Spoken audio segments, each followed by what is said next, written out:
We understand it's a friendly match. Alright, nam, kama ilivyo ada bila shaka yote kila siku ya Jumanne, lakini kwa leo ni siku Jumatano, maana kwamba kulikuwa na mechi jana ya Kenya, lakini tumeingia hapa leo kuangalia mechi mbili za kirafiki zimekuwaje katika timu ya taifa Kenya.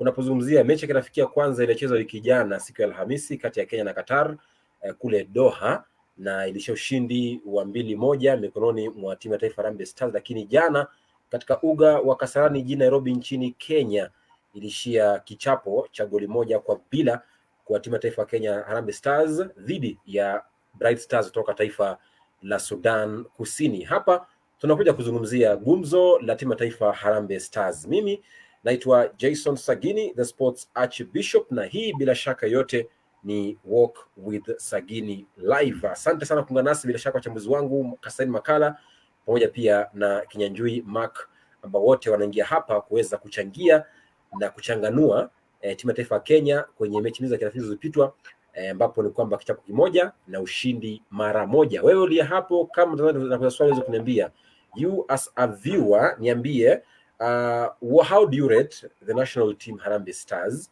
in those two friendlies fixtures? How do you rate the Harambee Stars national team in those two friendly fixtures? Yani maoni yako ni gani? Yani kitathmini yako kama mchambuzi na pia kama shabiki, kauli yako ni ipi? Uchanganuzi wako ni upi kuhusiana basi na mechi mbili za kirafiki za taifa la Kenya dhidi ya Qatar na taifa la Sudan Kusini? Karibuni sana wenzangu, na tutaanza kuanzia hapo kwa kujua nyinyi wenyewe kwanza kama wachambuzi, kabla tusikie kauli yake mtazamaji ama shabiki hadi hapo nje anatazama kwa sasa hivi. Tujue kwanza kwa wachambuzi wetu ambao pia ni wanahabari na wanafuatilia soka hii kila mara, ligi kuu soka Kenya na pia timu ya taifa Kenya hapa na pale kwa michuano ya kufuzu kombe la AWCON, michuano ya kufuzu kuelekea kombe la dunia mwaka ujao. Lakini you as a football analyst, as a football enthusiast, as a fan and also as a journalist in general, how do you rate Harambee Stars in those two matches against Qatar and against South Sudan yesterday? Nianze na Kinyawae. Hamjambo nyote, natumai msalama. Niko salama pia, natumai pia watazamaji wetu wako salama pia.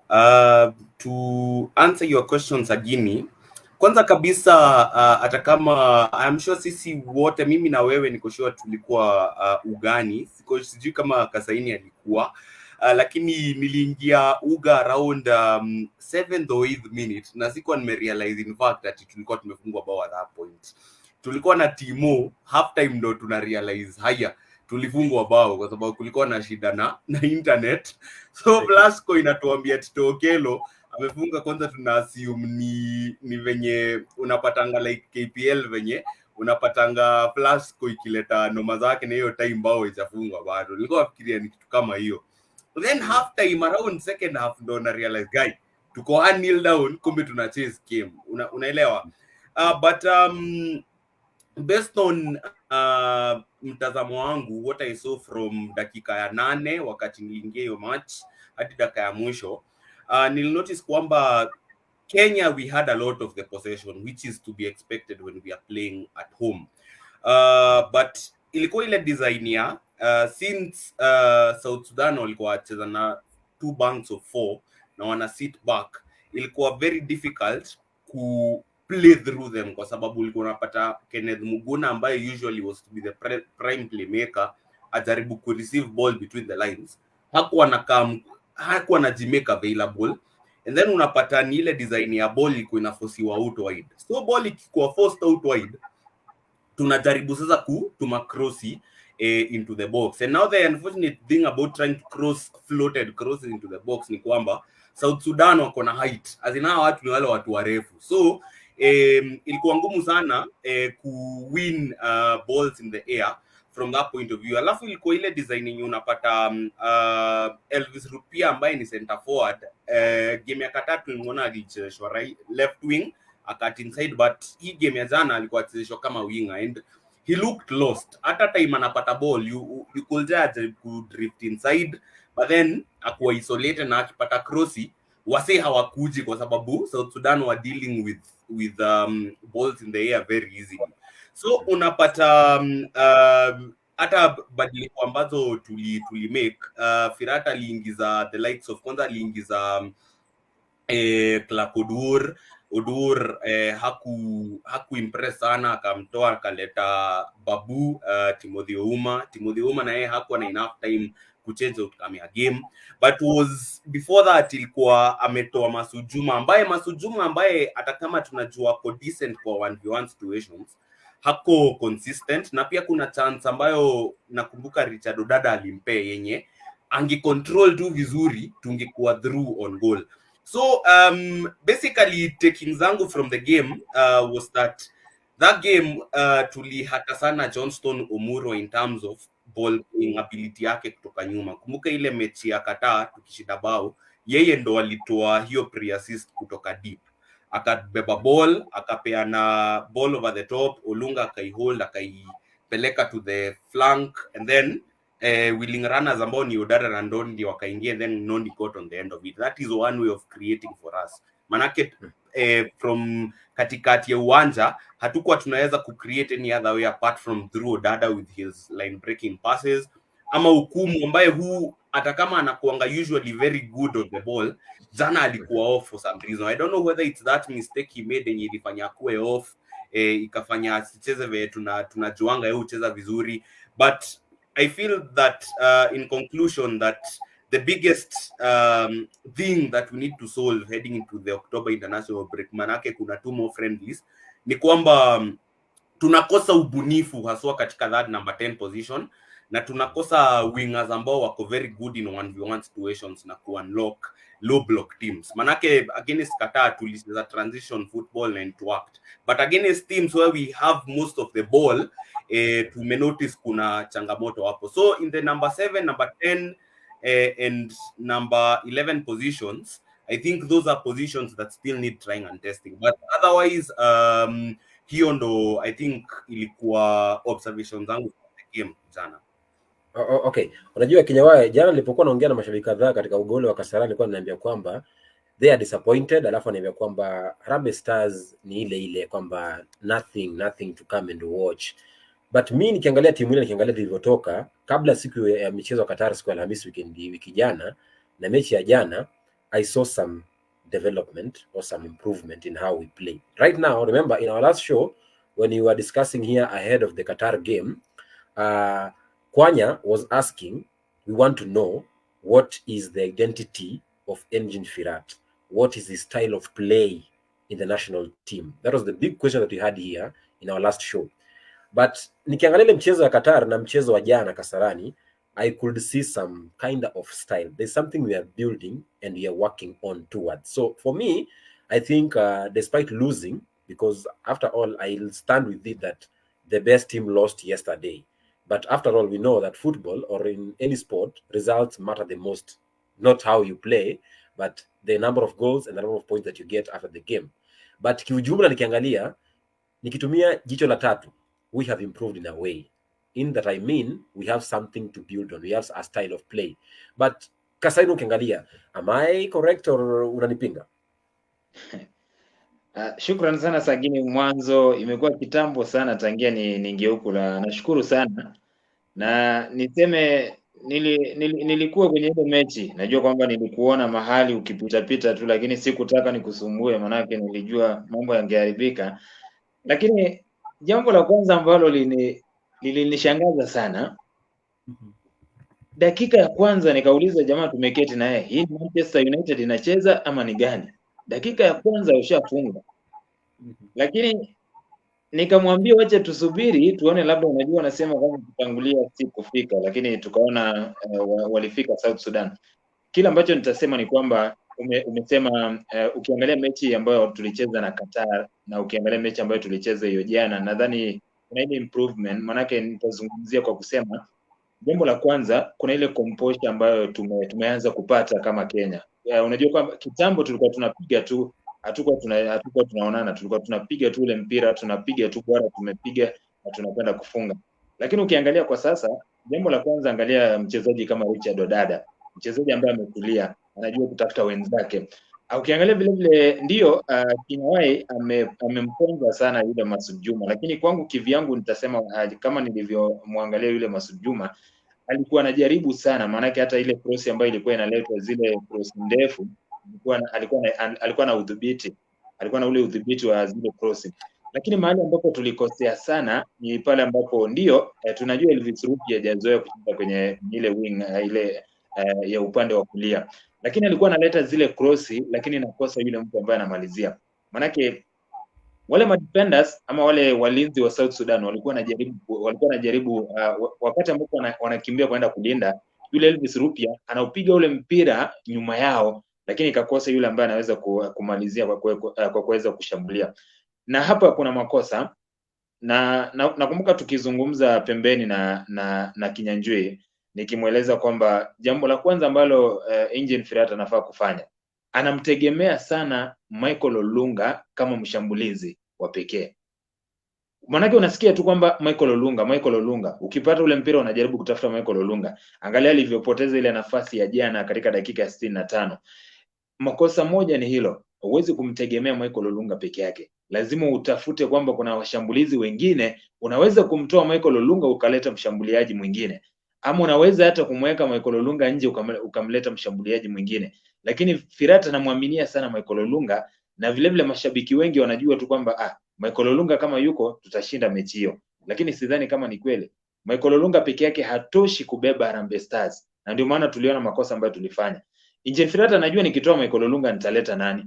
Amuamini mwingine. Kwa hivyo heri amwache Michael Olunga mpaka dakika ya 90 ndiposa aweze kuonekana kwamba kuna Michael Olunga pale ndani. Tukitafuta another striker tutakuwa mahala pazuri. Na vile vile kile kingine ambacho yeye mwenyewe alizungumzia Engine Firat akasema hatuna ubunifu, ile creativity yetu haipo. Maana unapata kwamba tukipata ule mpira tunalazimisha tu. Hatujui kwamba tutapitaje hawa madefenders. Na unajua kile ambacho kilionekana ni kwamba sisi ndio tulipata karibu kona 10, lakini hatukutumia. Kwa sababu gani? Zile kona ukipiga, zile kona ukichonga, zile kona kupitia juu, wale majamani warefu. Ulisikia mashabiki wakisema watu ni warefu. Mtu kama ni mrefu, unajua ni kama Harambee Stars jana tu ndio tumepata kona, lakini tulikuwa tunatumia zile kona ni kama yule mtu ambaye anawasha moto kwenye mvua. Hatuko tunazitumia. Unapiga tu inafika pale inaondolewa. Unapiga inaondolewa. Makosa ambayo tulifanya. Na kile kingine ambacho kimeponza Engine Firat ni kwamba aliposhinda mechi ya Qatar akazungumza sana. Hii ni soka haina mwenyewe. Unaweza ukafanywa chochote. Alisema kwamba wale haters mko wapi? Mlisema kwamba Kenya tuendi mahali popote, ndio hawa sisi sasa tumepiga Qatar. Na tena anasema tumepiga Qatar kwa uwanja ambayo France ilichezea na Argentina, ama ilikuwa France na wapi. Ndio hiyo kikampata. Yeye mwenyewe unakuja unazungumza sana. Unajua kuzungumza kwake kulimtoa akasahau kwamba anafaa kuconcentrate kwa mechi ambayo ilikuwa inakuja. Na ndio maana ukaona kwamba akapigwa. Jana alikuna kichwa, nywele karibu zitoke zote, lakini atafanyaje? Atakubali. Kwa hivyo nitasema kwamba kuna improvement kwa vile ambavyo sisi huomba ile ball. Maanake wakati ambapo tuna mpira tumetulia. Pale naye naipa Kenya asilimia 90. Tukipata ule mpira tunatulia. Na ni wachezaji kadhaa ndio walileta ule utulivu. Maanake ukiona mchezaji kama Richard Odada hata akishika ule mpira anakuambia tulia, tusiwe na haraka. Maanake hana ile pupa ya kuweza kupiga tu ule mpira. Kwa hivyo kile ambacho tumeimprove sana kwa kuhold zile mpira, lakini mahali ambapo tunakosea hatuna washambulizi wa kumalizia. Ile creativity hakuna. Tukitafuta striker mwingine tuache kutegemea Olunga, basi tutakuwa sawa. Kinyanjui, Kasaine amesema kwamba kumtumia Rupia kama winger upande wa kulia kidogo ilimtatiza, manake nafikiri Rupia should be the direct competitor for Olunga from the bench, but then Firat decides to start him. Now looking at Rupia from the first game in Qatar and then the second game yesterday, still the same position. Would you say it's a miss for Firat in terms of squad selection? Yeah, I'd argue that Elvis Rupia tuliweza kumtazama sana pale Kenya Police msimu uliopita, na Rupia yes, kuna game specific zenye ama game states fulani ulikuwa pata kocha Francis Baraza haswa wakati aliweza kumsajili Derrick Otanga, wakati Otanga alitoka Libya kakam police for the few months he was there. Ulikuwa unapata Otanga anaingia as a sub, na unajua Otanga ni target man ambaye anajua kuhold ball and then kuleta wengine into the game and then kuingia into channel. So ulikuwa unapata Rupia anapelekwa left wing ndo ajaribu sasa, manake ni center forward lakini alikuwa achezeshwa more kama left winger ambaye ni auxiliary left winger, secondary striker kama Ronaldo akiwa Madrid na Benzema, that kind of like role. So I think that was the idea behind ye kucheza hiyo left wing game ya Qatar. But so ulikuwa pata hata akicheza hapo alikuwa lost kwa sababu Marcelo ambaye hucheza kama left wing back akiwa kule Aiko kule Sweden ama left midfielder, sikuwa naona yes hata kama game ya Qatar ulikuwa unaona anatoa early crosses from deep and then zinaangukia Olunga. Kuna nafasi kama hiyo alitengeneza from deep, hakuwa na maintain width sana, una get, and that means unapata nani hana support, Rupia hana support. Hii game nyingine akaamua kumtest kama right winger, of which kuelewa ni kwa nini alimtest. Maybe it's because alikuwa anataka Masoud, kwa sababu ni good 1v1 specialist, akipata na wewe 1v1 he's decent, hata miss katai, but maybe alikuwa anataka acheze 1v1 kwa hiyo flank nyingine ndo Rupia apewe ball a whip crosses in, na hiyo si natural game yake, unapata. So I believe that Rupia hasn't gotten a fair chance on both flanks. I believe for the next match it is imperative tuangalie ni wingers wagani wengine natural wanaweza chezeshwa, then kutoka hapo tuone kama Rupia hata kama ni kuingia kama sub ama ni kuanza kama second striker nyuma ya Olunga will solve the problem. Manake Rupia naonanga akiwa very decent at pia yeye anaweza drop deep from time to time, na he's very good at kumove into hizo channels sana. So I believe we also need to give him a fair chance in his natural position to see what he can do. But I don't think it should be a miss, manake alimchezesha wings na pia nani niko sure atakuwa aware that alimchezesha kwa flank. So I think for the next games we need to look at him as a center forward, either kama secondary striker ama kuingia kama sub for Olunga, manake pia Olunga needs competition at this point. Yeah, true. Kasaine, Kinya ameweka vizuri kabisa kwamba he's not a right winger, he's a secondary attacker, which kinda alicheza vizuri ndio, lakini that's not his position, so it's not a miss for the coach Engin Firat. But now there's another aspect here to talk about. Kasaine, coach alisema jana kwamba Kenya hatuna creative midfielders. Currently in that team we don't have a Francis Kahata player that used to have in the past, okay? And I think in the Premier League right now, or even outside, you'll tell me if there is any, but in the Premier League right now, I think the only CAM that we might be having who is a good fit for that position could be Tyson Otieno, who plays for Kenya Police, originally from Kariobangi Sharks last season. But literally playing Elvis Rupia on the right wing, it kind of means that maybe in one or the other we are lacking critical and good speedy wingers who can take on defenders one-on-one, as the coach also complained yesterday. So how do we solve this CAM and a right winger? Nadhani ukiangalia ndio kutoka ile mechi ambayo tulikuwa tumetazama hiyo jana, ndio tunajua ni wachezaji wachache sana ambao wanaweza kuihold ile midfield. Maana ukijaribu kuangalia mchezaji kama Richard Odada kwa mfano, yule ni mchezaji ambaye unaweza ukamtegemea kama midfielder, at the same time anaweza ka-act kama defender at that moment. Lakini unajua wakati unachagua team lazima uangalie ni mchezaji yupi ambaye anaweza kukusolvia certain problem. Kama vile Kinyanjui amesema, mtu kama tuseme kwa mfano Elvis Rupia umweke nyuma ya Michael Olunga, hapo angalau ile supply anaweza kumpa Michael Olunga. Lakini ukiangalia sidhani kama tutapata yule midfielder ambaye tunasema kwamba anaweza hata ka-compete na mchezaji kama yule Richard Odada. Manake ni ngumu sana kuweza kumpata yule mchezaji. Kisha jambo jingine, kulikuwa na wakati ambapo nilikuwa natumia aspect kama hii. Tulisema kwamba mchezaji kama Francis Kahata tunamkosa sana kwa kikosi cha Harambee Stars, na vile vile tukasema Nilikuwa naangalia mchezaji kama Boniface Mushiri kwa mfano wa Ulinzi Stars. Yule nadhani Boniface Mushiri kwangu mimi I feel like is a player ambaye anafaa kuwa kwenye kikosi cha Harambee Stars. Mushiri ni mchezaji, creativity yake iko juu. Mushiri ni mchezaji kama ni zile runs anajua kumeka. Na Mushiri ni mchezaji anaweza akaconvince, anaweza akasumbua timu. Nakumbuka mechi ambayo alikuwa anacheza na Kenya Police pale Police Sacco, pale Police Sacco Stadium. The only player ambaye alisaidia Ulinzi Stars mpaka wakaweza kushinda ile mechi ile ya Mozart ni Boniface Mushiri. Boniface Mushiri hata wakati tuseme umewin ile, kwa mfano umewin zile foul, is capable, hauwezi ukajua mahali anaweka ule mpira, lakini kwa sababu ya creativity yake unapata kwamba ameweka mpira mahali ambapo kuna chance ambayo itatokea.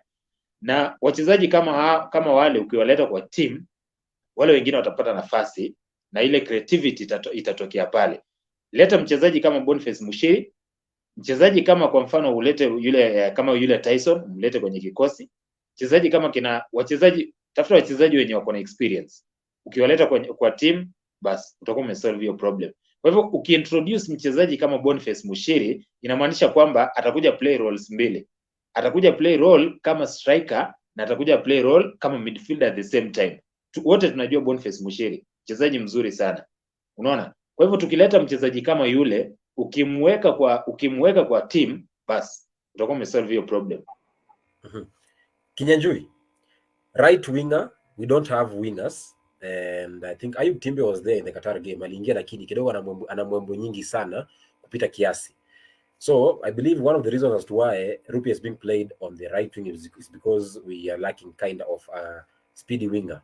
And also the coach said it clearly, tunakosa mchezaji mbunifu, manake katika mchezo wa Qatar I believe we were able to score those goals because Qatar was playing an open game, unlike South Sudan who were kind of defensive from minute 1 to minute 90 plus. So playing a defensive team becomes a block because you need creative players who will cut and break those lines easily.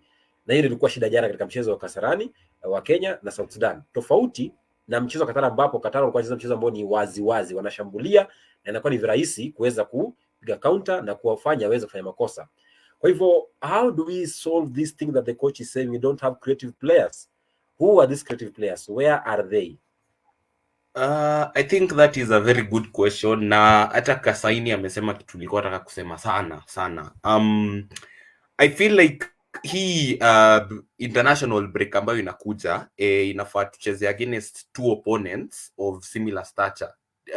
Opponent mmoja mwenye tunaweza cheza transitional counter attacking football kama ile game ya Qatar yenye tupo ushindi, and again against team ambayo iko likely kusit back kama South Sudan. I think that is a good balance kujua penye tuko.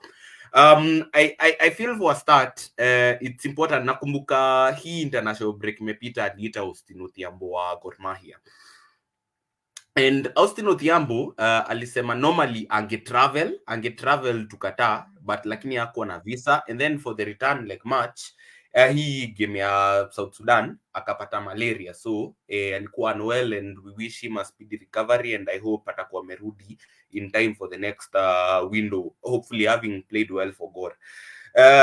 Austin ni mchezaji ambaye hata McKinstry mwenyewe alisema after washinde Ulinzi Stars 2-0 in June that Austin akona potential ya kuwa the best player in Kenya, he just has to believe in himself more. Na hiyo ndo the exact same thing yenye Firat alisema kwa press conference before ende Qatar. Austin is a good player, he just needs to believe in himself more, because Austin ni wale watua ukinotice yendo kuwa chief playmaker wa Gor Mahia, yendo who serves as the guy who comes between the lines and receive ball, anaenda nayo mbele, and then anaona kina willing runners kama Boniface Omondi, akina Umala and the likes, like he has that eye for pass. Jana game ya South Sudan niliona wakati Duke aliingia, niliona a couple of times alikuwa na receive ball between the lines, but after that watu wakaacha kumtafuta. But I thought he found himself in some promising positions, so he's worth testing tuone kama ni kweli. Manake Kenneth Muguna mimi naona akiwa more of a number 8 than a number 10. Naona akiwa more of a left midfielder ama right central midfielder in a midfield 3 compared to a number 10. Sionangi akiwa wale watu wanajua kutafuta space time hatuna ball. I don't think he's that kind of player. And pia kama Kasaine alivyosema, kuna wale wachezaji kama Tyson Otieno ambaye ako very good in one situations katikati, and then pia on the flanks unapata watu kama Boniface Mushiri. Tukiangalia abroad, manake tuliona pia we can convince some players to declare for Kenya who have dual citizenship.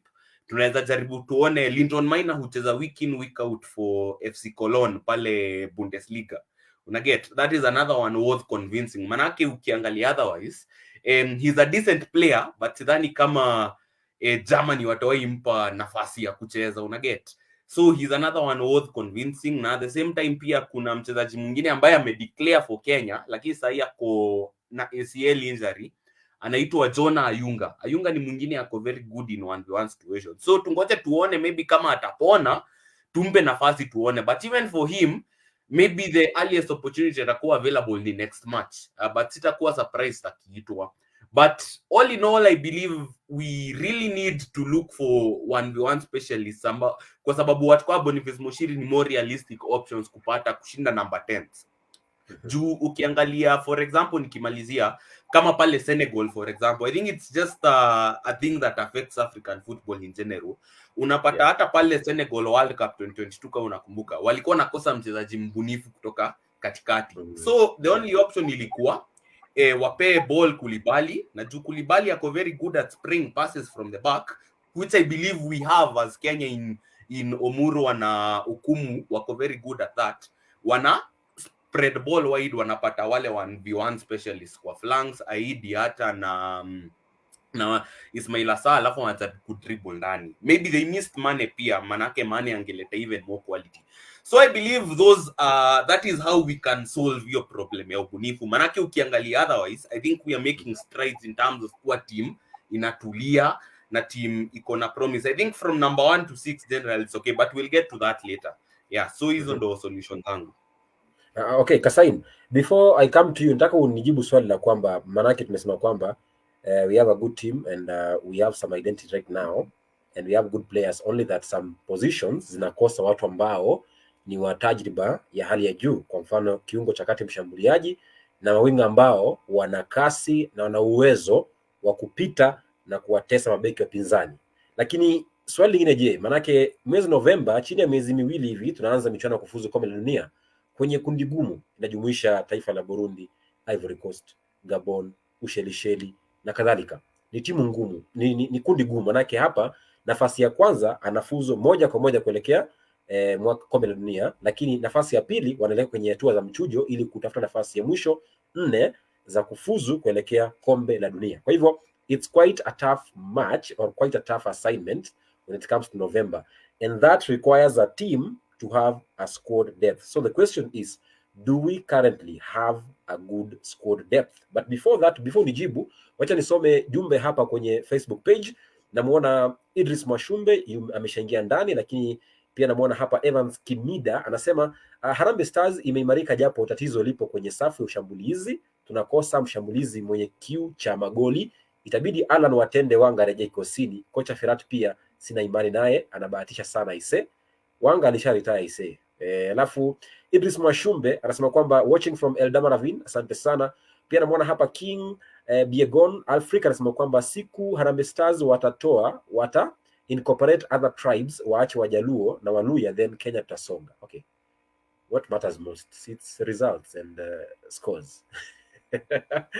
Nahodha Jason anasema kwamba watching live somo na wageni wangu hapo na wageni wako hapo, Harambee Stars need a serious coach. Ferrat should pack and go, otherwise tutasalia pale pale. I think we should give him time, because in the World Cup qualifiers, if he doesn't bring anything, then that's when we should fire him. But for now, not really, because also we had some challenges here and there from the FIFA ban and the federation, what and what so forth. It's the first time we're playing in Kenya, home soil, in 2 years. Okay.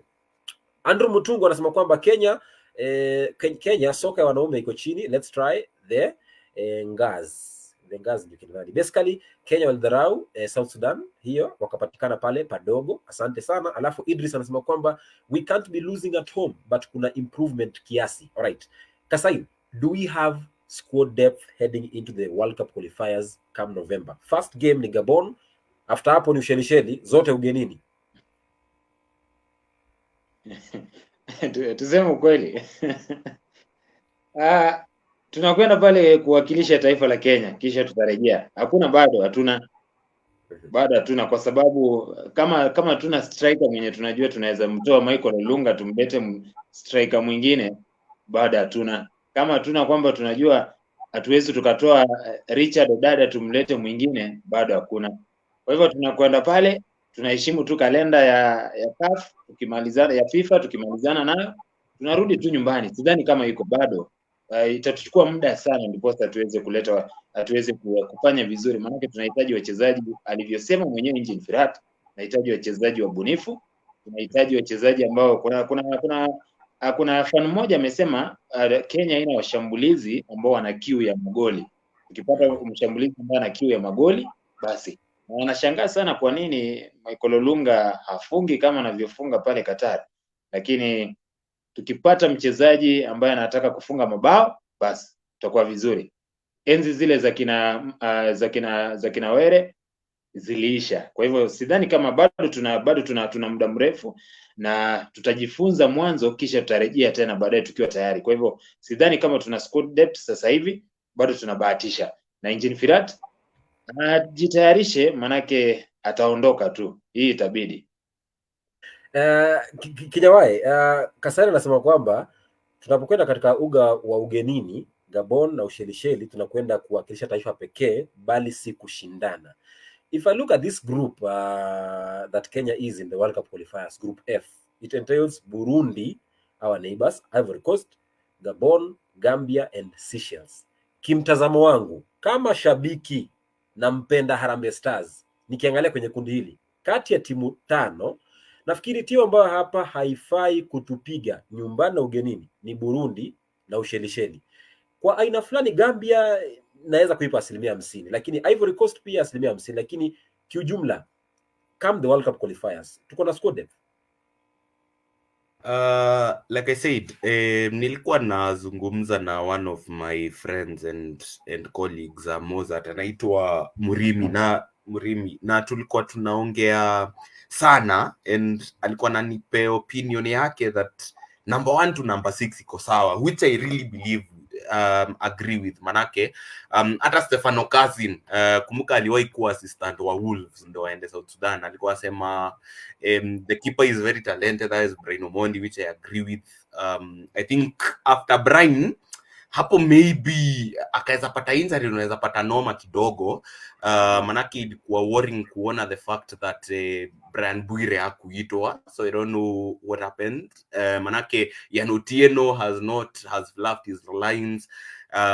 Raitwa aje hu jamaa Matasi naye maybe ako hapo kuwa like the experienced head mwenye anaserve kama mentor, but I think he's past his prime. I think ako 35-36 kama sijakosea. Ukiangalia right back si mbaya sana in terms of depth, juu imekuwa ikitusumbua, manake ukitoa Anyembe pale kuna Daniel Sakari who I think is very decent, especially with his throw-ins. Ukiangalia left back Marcelo, okay sawa, but Marcelo is more of a left wing back, but ameprove ako sawa and he's really injured, which naona iko tu sawa, manake Aboud can step in for him, but although I feel like we also need to look at that position in terms of his deputy. Center backs, I believe that is where we are safest. Manake we have 4 very good and competent center backs, and the first 2 are complete in terms of Joseph Okumu, Johnston Omuro, wako good on and off the ball, wako na pace, wako na nguvu, wako very good in possession. And then Brian Mandela is a decent backup and a leader in the dressing room. At the same time, Collins Chichenje pia, who is also very promising. Pia ukitoa Collins Chichenje kuna msemo mwingine anaitwa Franco Uma mwenye alikuwa Gora kaenda Sweden pia. So I believe your center back option sawa, hakuna shida. Ukiingia hapo number 6 ukitoa Richard Odada, hapo sasa kuna shida, manake Odada is complete. Unajua Odada ni wanyama mwenye ako better on in possession. That's why kuna article niliandika he's an upgrade on wanyama in so many aspects. But then partner wake hapo maybe Tedi Akumu, manake huwa achezi hata ile club yeye ucheza. I believe that it is a position we need to look at, although tuliona watu kama kina Stanley Wilson ameitwa, Amos Nondi can play as a midfielder, so hiyo si mbaya sana I believe, but number 7, number 10, number 11 na hiyo number 9. Number 9 okay sawa, we have a talented center forward and he's complete, analetanga wengine into the game. Hata kama uliangalia aspects zingine, hata kama hata nafasi unapata ana hold up ball, analeta wengine into the game, hiyo si shida. I think Olunga just needs to find his shooting boots, but he is very good, but he needs, I think backups wake ni capable in terms of akina Rupia, in terms of Masud Juma, maybe Jonah Ayunga akipona, but in the 3 positions that I mentioned, that is the number 7, number 10, number 11, work needs to be done. We still haven't found the solutions, although naweza taka sana kuona Timothy Ouma akipewa more chances, especially hapo number 10 ama pia hiyo number 11 pia. I think we need to give him more time tuone akoaje pia. Manake hata kama ako Sweden, pale Sweden hachezi Elfsborg, but maybe it's because he needs time kidogo, but we need to have a look at him, give him a start at least, one kama ata solve the problem. Na pia it might be good to give Duke Abuya a start. Najua alifluff his lines game ya Iran, but I believe we need to give him a start tuone kama ata solve solution. Manake tumeona Kenneth Muguna sawa ako sawa in terms of delivering set pieces, manake that is another way we can score goals, set pieces kama uliona ile ya Qatar. But pia we also need to have a look at Duke tuone akianza, and maybe pia the Austins of this world tuone wako aje. But those are the 3 positions, number 7, 10 and number 11. Those are the 3 positions that where work really needs to be done in my opinion. But otherwise I believe kiendelea hivi, identity kiendelea hivi na tupate the right players, I think we'll be competitive in that group. Alright. Solomon Omwana anasema kwamba akiwa State House Road, huyu mtalii Firata atembeze kiatu. Anasema kwamba huyo mtalii na mwendo ndio sumu kwenye mpira wa Kenya. Kauli yako bila shaka yote. Alafu namuona hapa Kwanya Joshua, one of our analysts, says, did you know that Teddy Anthony Agei Akumu comes from my village, son of Kanjira? Asante kwa Joshua kutenga muda kutazama. Alafu pia namuona hapa Wanjeri anasema Linton Maina ako sawa, but Boni Mushiri can do a better job. Asante kwa kauli yako. Anasema kwamba hii team iko sawa from 1 to 6. Hapo mbele we need a swap for Olunga. Tyson Otieno na Austin Odhiambo should have been in the first 11 yesterday. Alafu Cleophas Olwatch anasema nipo ndani. Asante sana kwa kutenga muda. Pia namuona hapa Wanjeri anasema kwamba if we capitalize on 6 points from Seychelles, Burundi and Gambia will be up to the task. Exactly what I was saying. Seychelles, Burundi, Gambia and which other team? Seychelles, Burundi, Gambia, they should not beat us. Those 3 teams should not beat us, more so at home. Okay? But sineno. Pia namuona hapa anasema kwamba Wanjeri says Richard Odada has a good replacement. Kevin Juma Wagor, by the way. Juma Simi is also a very good gem in that position for Odada. Ni ile tu huyu mtalii Firat hamheshimu.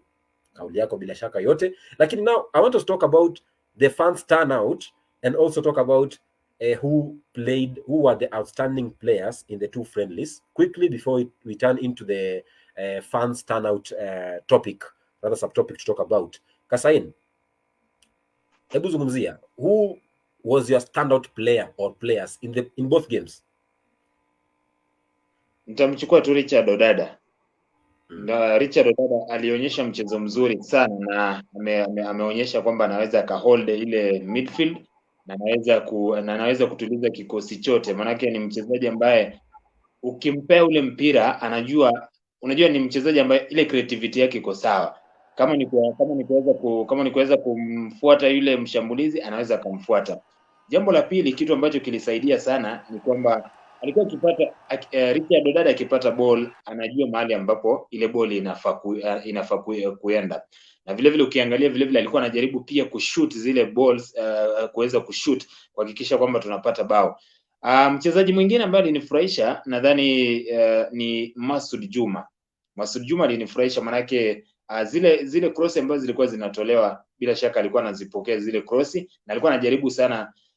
Unajua kama angeumia nadhani kwamba angekuwa na impact sana, manake kuweza kuumizwa dakika za mapema sana ndio iliweza kumwadhiri, lakini ukijaribu kuangalia aliweza kufanya kazi nzuri, kwa sababu ukiangalia Masud Juma zile aerial balls lazima ataziwin zile aerial balls, na akiziwin anajua kutafuta, na anajua vile vile kama ile ni one on one anajua kuzitumia. Kwa hivyo ukiangalia Masud Juma, uangalie Richard Odada, walikuwa wachezaji wazuri sana, na vile vile nikiangalia nadhani wale ndio wachezaji wawili walioonekana kwenye ile mechi, maanake ukitupilia mbali washambulizi wengine kama kina Elvis Rupia, lakini Odada bado atasimama kuwa Richard Odada, na bado amenifurahisha sana kwenye ile mechi, na ni mchezaji ambayo tungemkosa tu Richard Odada kwenye ile mechi ya jana, nadhani Harambee Stars tungekuwa tumepigwa hata mabao mawili ama matatu, manake kama ni kuhold anajua kuhold zile ile mpira, kama vile vile ni kuweza kusupply zile mpira anajua kuweza kusupply zile mpira. Lakini kitu ambacho kinanifurahisha ni kwamba yeye mwenyewe ana ile confidence sana, anajiamini sana kupita kiasi, na unajua kule kujiamini ndio inasaidia sana. Kwa hivyo mchezaji mmoja tu nitamchukua yule Richard Odada pamoja na Masud Juma. Kinyanjui, if you ask me, I think I'll pick a couple of them from both games, Qatar and South Sudan yesterday. First of all, of course, you can't go without picking Richard Odada in all those two games. Complete midfielder, modern midfielder. But then also, lazima nitatupia jicho goalkeeper wetu Brian Omondi ambaye I think he's one of the modern goalkeepers we have in the country because he can use his feet. We could see it yesterday when we were under pressure and Mandela could make a back pass to Brian Omondi. Yeye angepura, angetuliza mpira alafu apige pasi kushoto au kulia kwa Nyembe au kwa Marcelo. So I think he's also one of the players that we should look up to. He's a modern goalkeeper, complete goalkeeper. He can use his feet, he can use his hands, and also pia akana utulivu wa hali ya juu. Kando naye pia nafikiri I can also pick the new signing Stade Reims Ligue 1 Ufaransa huko, Joseph Okumu, very good player. Partnership yake na Umuru ilikuwa nzuri sana. Pia jana partnership yake pia na Mandela pia ilikuwa nzuri. Lakini pale katikati Odada very okay. Olunga yes, hakufunga bao na pia alituuza kwa njia moja au nyingine, lakini as Kinyanjui said, he brings others into play. You know, there's this player who he might not score in a game, but there's a role he plays when the team plays. He doesn't score, but he brings others into play. That's the role I think Olunga was playing yesterday, and even in the first game that we won against Qatar, because hakufunga ndio, lakini alipopotea kidogo tu hivi akajitokeza akapiga assist na kwa bao la ushindi. Kinyanjui, kwa mtazamo wako, who were the outstanding players in both friendlies? Kwanza umetacha a player that I really wanted to shout out ambaye ni Brian Omondi. I believe that hata Stefano Kazin mwenyewe like I said alikuwa asema we have a very talented goalkeeper, and I believe we have goal in our hands, manake he may be the first reliable keeper we have had since Arnold Origi. In terms of Origi pia alikuwa anajua kucheza ball, by the way tusahau hiyo, alikuwa very composed with his feet. Hata mimi nitaangazia both games against Qatar and South Sudan, and since hakuweza kucheza game ya South Sudan, tunaelewa ni kwa nini, but I was really impressed with Johnston Omuru. I think Omuru has finally come of age. Na kumbuka tukimtazama akiwa pale Wazito na Mathare United, yes ulikuwa pata, yes anajaribu kuball play pia anajaribu, but haikuwa crisp sana, ulikuwa pata na make rash decisions, but tangu ende pale Portugal maybe imekuwa refined and you can see he's improved.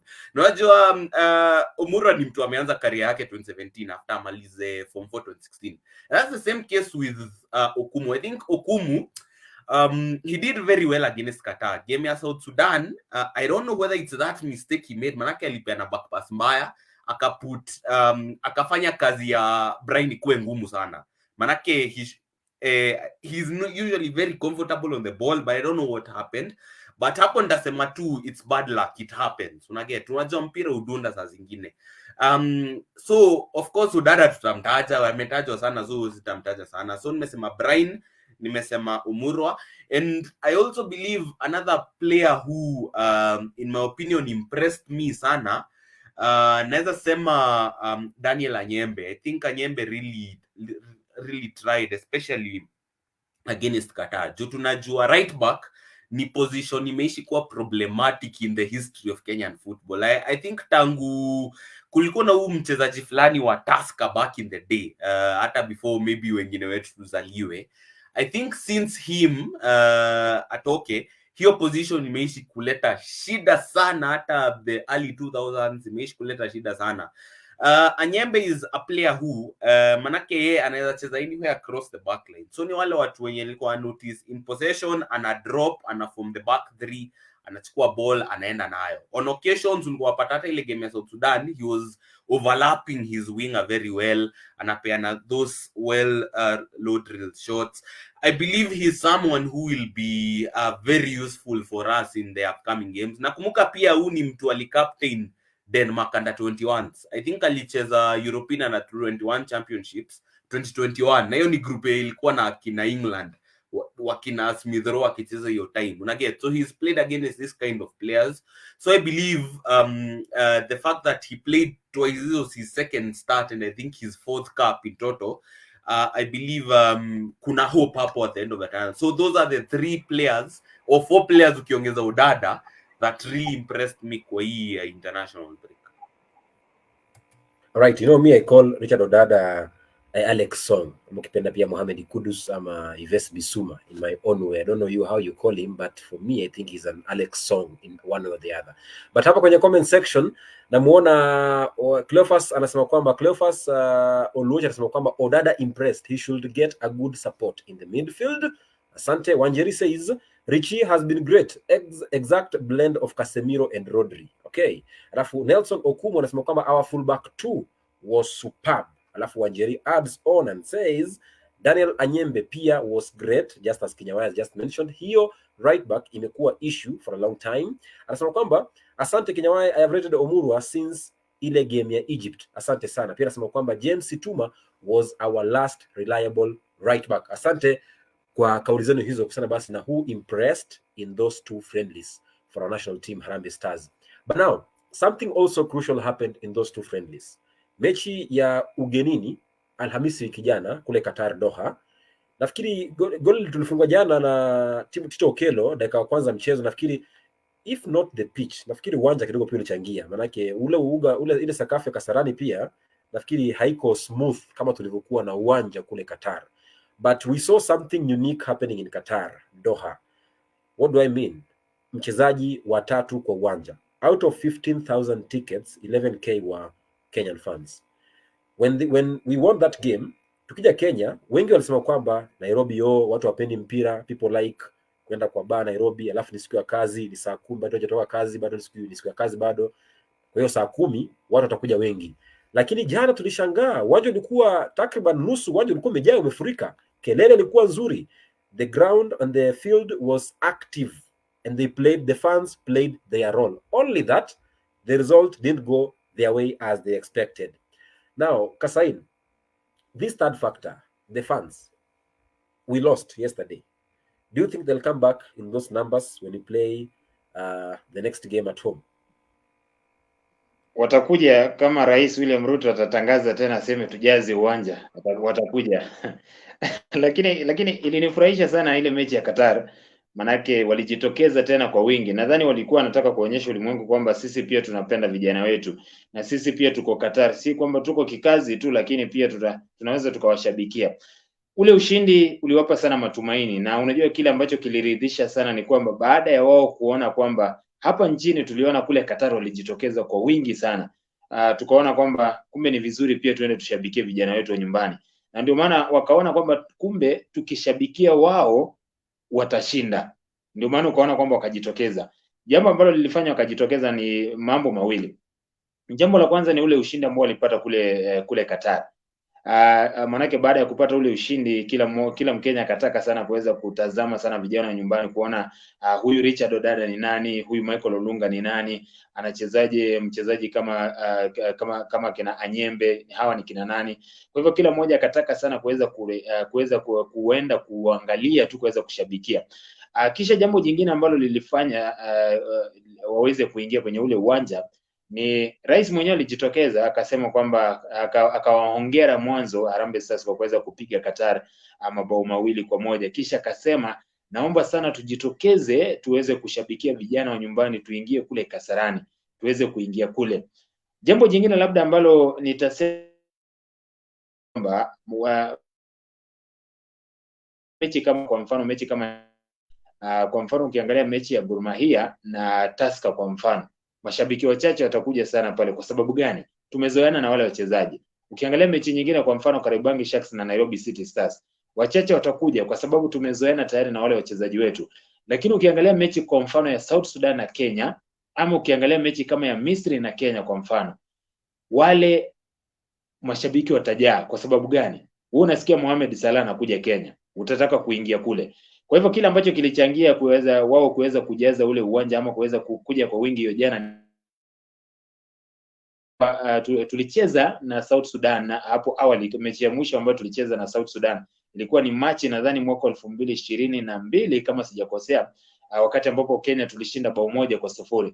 Kwa hivyo baadaye hapo mashabiki wakataka sana kuweza kuja kushabikia vijana, kuhakikisha kwamba tunapiga tena South Sudan mara ya pili. Kisha jambo jingine, nadhani watu wanataka kuona wale wachezaji. Unaambiwa kwamba wale wachezaji, ulisikia mashabiki wakisema ni warefu, unasikia wengine wanasema wale wana defend vizuri.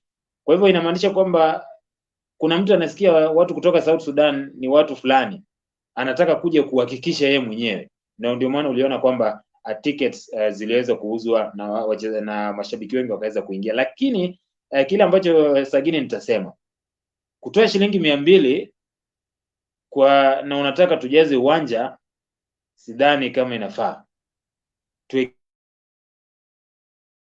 Basi repeat, hatujakusikia vizuri, umehanga hapo kidogo. Ulikuwa semaje? Kwamba nasema kwamba pale ndiyo tuliona mashabiki walijaza ule mashabiki waliingia kwenye ule uwanja, lakini kile ambacho tungeomba ni kwamba tuliona kwamba zile ticket ambazo zinauzwa shilingi 500 na shilingi 200, tuwekewe shilingi 50 tujaze ule uwanja kama tunavyojaza Shabana wakicheza na Busi. Tusiwekewe shilingi 200. Uchumi ni mbaya sahihi na tuliinherit, unajua kile ambacho tuliinherit. Tafadhali, ombi langu tu lile. Okay, Kinyanjui, Kasaine says that ticket kidogo ilikuwa ni bei ghali, lakini tulijaribu kujaza uwanja. Now that we have Harambee Starlets also playing very soon in the AWCON qualifiers, I think in 10 days coming they'll be playing their first game in almost a year also. How will that fans turnout also affect them? And when we play next, Harambee Stars, the men's team, when we play next at home, we lost yesterday after winning against Qatar last week. Kasaine amesema vizuri kwamba kilichopelekea mashabiki kuja jana uwanjani ni ushindi wa Alhamisi dhidi ya Qatar. Ndiposa wakaja jana uwanjani Kasarani. Lakini tukapoteza. Now, how will that loss affect the national team fans turnout in our next home assignment? Well, it depends. It depends on a lot of factors. For instance, nilikuwa naambia timu jana, for instance tuki set up friendly na Nigeria hapa Nairobi, watu wengi wanataka kuja, manake watataka kuona huyu Osimhen ni nani, na get watataka kuona huyu Alex Iwobi ni nani, watataka kuona hama wachezaji tajika wakikuja kucheza hapa Kasarani. Same case na Egypt, watataka kuona Salah anakuja Egypt nini, tuende to watch. People will pay hiyo punch kukuja kuona Salah, manake hawajakuja kuona Harambee Stars, wamekuja kuona Salah. Ndio Salah mwenye anafungaga mabao kule Liverpool, na get like it depends on a lot of factors, who we play, how the federation will market that match. Hata game ya Tanzania inaweza attract hype, manake WTZ watasema ati tumewashinda ball, tumeingia AFCON, nyinyi mjingia AFCON, una get ligi yetu ni inatamba zaidi kushinda yenu. And then Wakenya watakuwa ile na ego yao itakuwa Bruce, waseme kujeni muone kama tutajaza. It depends a lot on how tutahype these games. Ni very easy ku attract fans, manake unaweza pata hata hii Tuesday mafans wenye walitana hapo kwa waliona haya tumeshinda Qatar, na huko Qatar Wakenya wamekuja kwa wingi, so pia sisi tukuje tuone ini nini ilifanya mafans watoke kwa wingi, and then kafanya like mashabiki watoke. It depends, like ku attract mafans ni rahisi sana. It's down to these little strategies, the stage of the games we are playing. Kumbuka pia huku South Sudanese wanakuanga wengi pia huku, so that was kind of like a derby pia, unaget, yuli changia pakubwa pia. So hizi friendlies ambazo zinakuja za November, October, first of all, I hope zitakuwa mechi ambazo zitakuwa worth it in terms of kuattract mashabiki, and I hope zitakuwa high profile games. Maana tulikuwa tumesikia fununu kwamba Firat alikuwa anasema how he organizes friendlies, akasema zingine kupiga simu, saa zingine zinakuwa more difficult, so it remains to be seen who will play against, but I'm really hoping that we will get to play Turkey. Manake tumesikia sana ati kuna fununu Turkey unaweza tena Turkey, na unajua Firat ametoka Turkey pia, and Firat has good connections given the teams he's coached.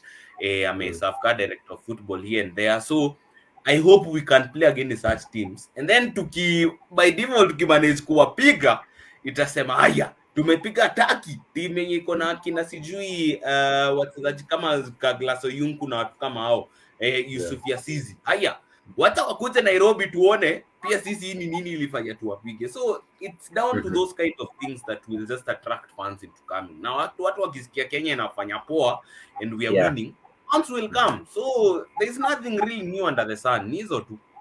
Alright. Kwanya anasema kwamba Kasaine eti game ikuwe 50 hata iwe free, fans wetu hawataenda kabisa. First of all, federation must make us understand why we should go watch Harambee Stars. I agree with you.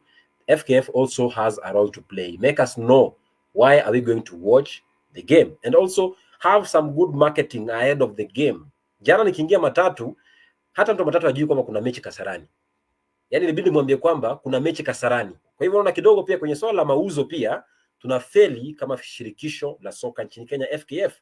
Tanzania muuza mama mboga, muuza nyanya, muuza nini barabarani, mchuuzi anajua leo kuna mechi ya Yanga, leo kuna mechi ya Simba, leo kuna mechi ya Taifa Stars.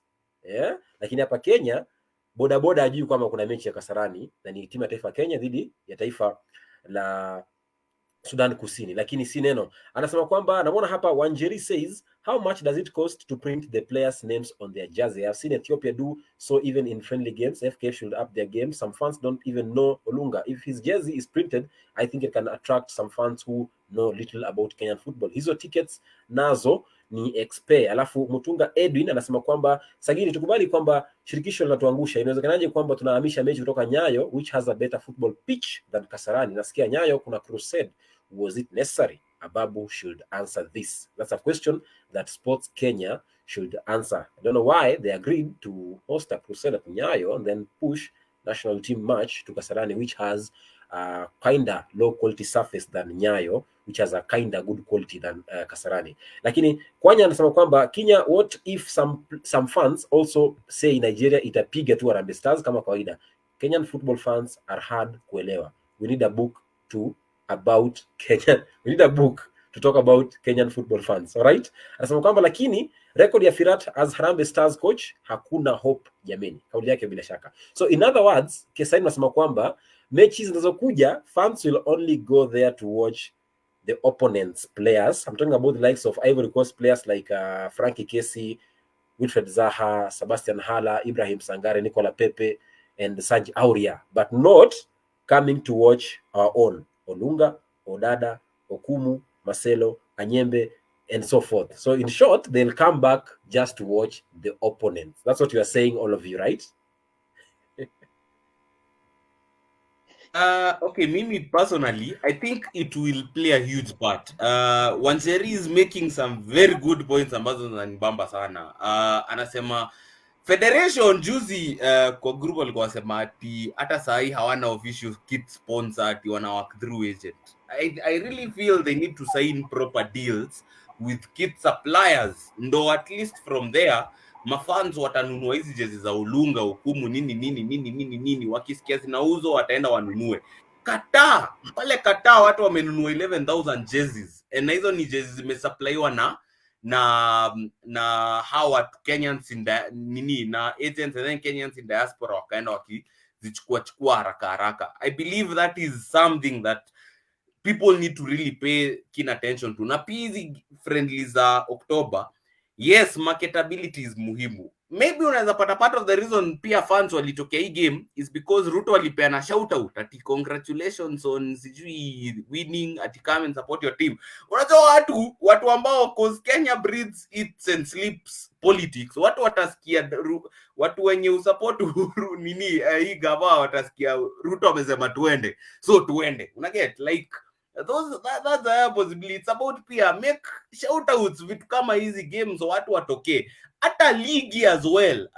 Nilikuwa nasikia kuna time tulikuwa tunaongelea kwa group yetu na kuna mtu ali make point ambayo ili make so much sense. We can also borrow a leaf from rugby. I think rugby wako na ticketing system yao ni digitized. Unapata cause nilienda Kabeberi 7 saa tu, ticketing system yao ni digitized, hauwezi ingia hapo kama haujalipa, vitu kama hizo. And then unapata after game unapata kuna after party, and then unapata naturally watu wengi wanakuja, manake kwenye wanakuwa wasema ati Wakenya wapenda pombe, so watu wakisikia kuna after party watu hawatakuja kuwatch ball, watu watakuja kuwatch ball wakichua afterwards kuna after party. So maybe vitu kama hizo ni vitu zingine zenye wape keen attention. Kuuza hivi utani rahisi sana, it's just that maybe ni federation lalia maskio, but kuuza games kama hizi ndo wajitengenezea pesa is so easy, and there is nothing new under the sun, kama venye Toir Muidin usema. So those are some of the things they need to do.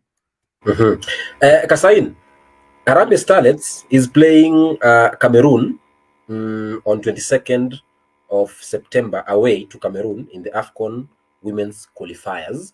Then the return leg is 4 days later, 26th of September. It will be on a Tuesday at home against Cameroon. What do you tell the fans who were there at Kasarani yesterday and the ones who are watching? Team Sofa tunawaambiaje waje uwanjani ama inakuwa? Maana mimi nawaambia waje uwanjani. Do you think they'll come to support Harambee Stars because they also need us?